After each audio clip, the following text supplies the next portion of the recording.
পার্থ এদিকে আয়, তোকে একটা দারুণ জিনিস দেখাচ্ছি, এদিকে আয়। দেখ এই কম্পিউটারে দেখ গুগল লেখা আছে, যে সার্চ বারটা আছে এটা কিন্তু পুরোপুরি বোরিং, দেখ ব্যাকগ্রাউন্ডটা সাদা। একটু চেষ্টা করলেই কিন্তু এই জিনিসটাকে একটু কাস্টমাইজ করে দারুণ সুন্দর বা রঙিন করে নিতে পারবি।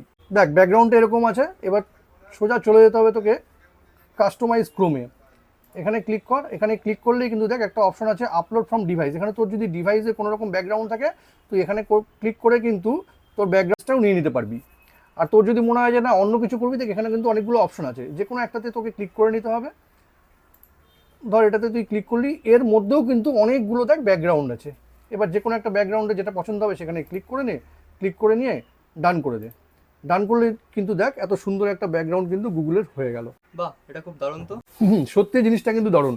আর আপনারাও যারা গুগলের এই সমস্ত বোরিং ব্যাকগ্রাউন্ড থেকে একটু কালারফুল ব্যাকগ্রাউন্ড আনতে যাচ্ছেন, তাদের জন্য কিন্তু এই ভিডিওটা দারুণ কাজে আসবে।